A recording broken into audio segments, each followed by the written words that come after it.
everyone, it's Jordan. I'm back here. Yeah.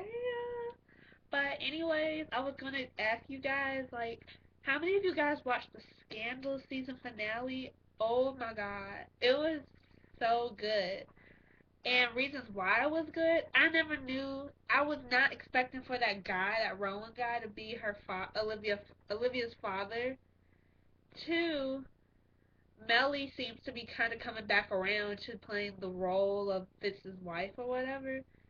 Three, I want to know the relationship that her and her father have. Like, is this where she got her little, oh yeah, I gotta fix things and type of strong willed attitude from?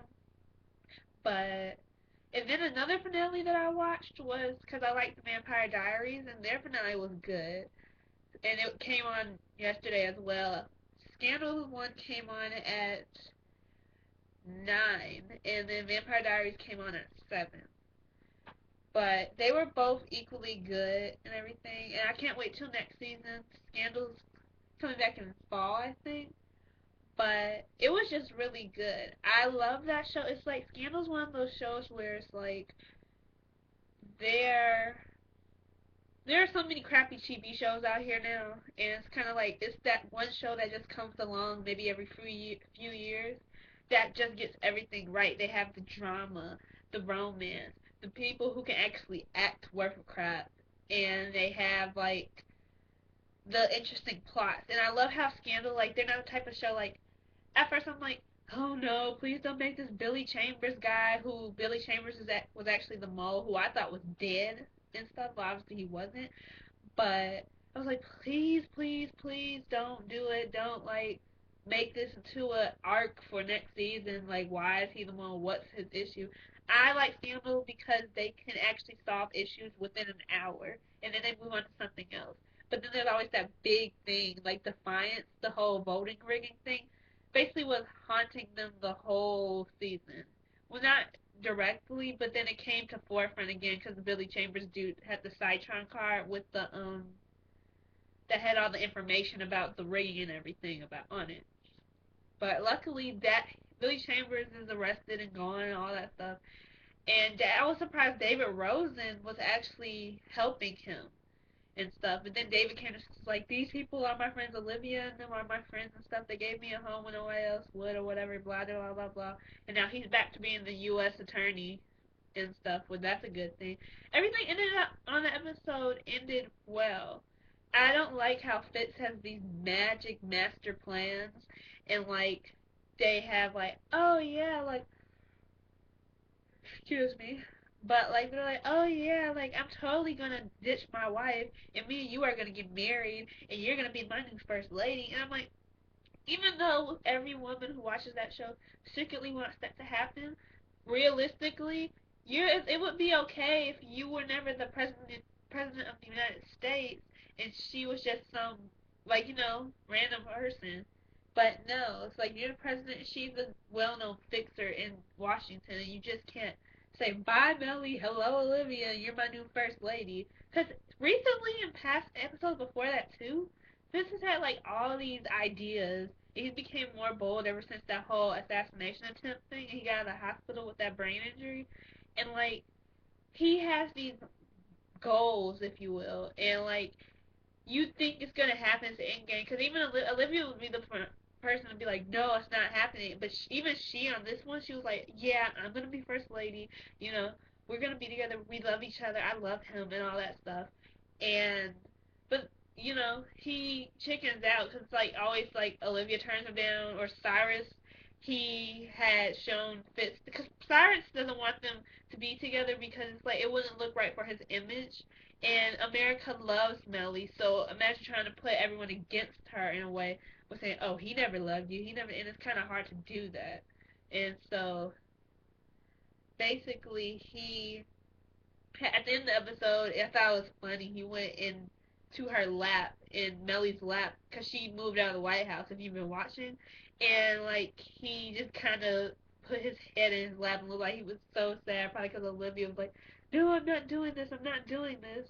But it was very, very, very good program. Now for to the Vampire Diaries, well backwards because that one came on earlier. basically the episode title was called Graduation. And basically the seniors like Elena, Bonnie, Caroline, Matt, Stefan were all graduating this episode. But the twist is that these ghosts from the other side, which is like a purgatory for all supernatural beings and everything, kind of like limbo, if you will.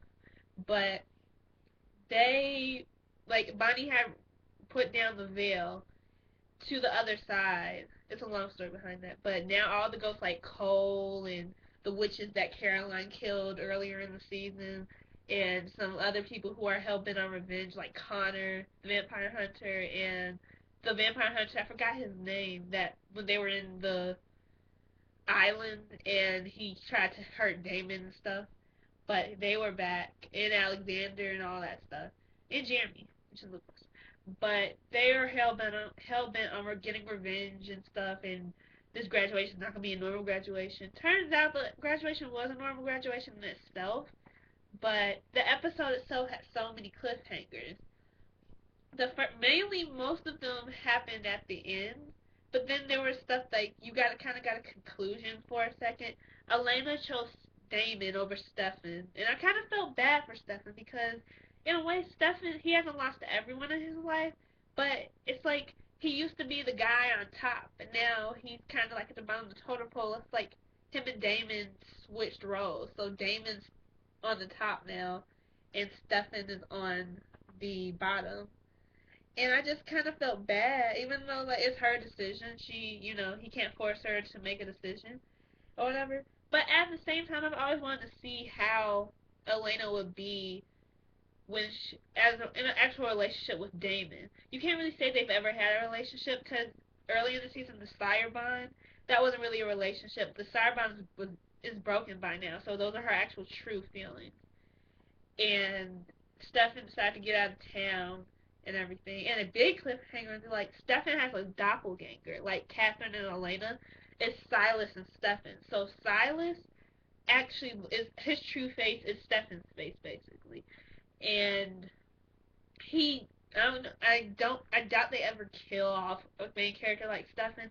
So next season he's probably still gonna be there, but I don't know how he's going to, because Silas basically put him, stabbed him, and put him into a safe, and then pushed him down into the lake. And you could say like Stefan's like help, help, help, and then there's all this water rising and everything. And then an epic fight would have to be the Elena and Catherine fight.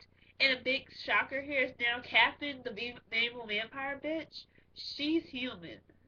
So it's kind of like, because Damon, at the beginning of the episode, gave Elena the cure and was like, you need to, like, you can have it, take it, or whatever. And she said, Elena wants the cure, but knowing how Elena is, she cares for the others around her, and after she got it, she tried to give it to Stefan, but then Stefan's like, yeah, thanks, but no thanks. But it will always be yours if you ever want to make that choice again. But as soon like Catherine was basically like flinging vampire movement, all that, slamming people against lockers in the hallways and everything, and then she took a broomstick and put it in Elena's throat, and then Elena pretended to be dead for a second. Then remember what Stefan said, how it's hers, she can do it whatever she wants with it, it's hers, it's her choice to take it or not. And so as soon as Catherine was like just kept on shoving the thing in her throat, she pulled in her, and then when Catherine was trying to pull out her heart and stuff, saying last words, any last words, then Elena had the cure, and then she took it, shoved it in her mouth, and clamped her mouth shut so she couldn't spit it out. And now Catherine fell to the ground, and at the end of the fight, she was like, "Have a nice human life, Catherine." And I was like, like one, I would like to see how she is as a human because all these enemies she made, how much of a bitch she is, and all the horrible things she's done to people. It's kind of like payback for bitch shit on her part, cause like karma and like how she'll be so defenseless unless she makes the vampire turn her or whatever again, and then she drinks their blood, and then excuse me, and then she kills herself like she did when she. That's how she initially became a vampire. But other than that, the season finales of The Vampire Diaries and Scandal were equally good and everything. I can't wait till Scandal season 3 and The Vampire Diaries season 5. I can't believe it's season 5 already. But um, Scandal comes on in September, and The Vampire Diaries comes on in October. So they're like a month apart. So tune in. These shows are very, very good, and you guys should tune in. Or if you haven't seen the finales on both, they're probably online right now as I'm speaking. I know the Vampire Diaries one is, but I don't know if Scandal's online yet.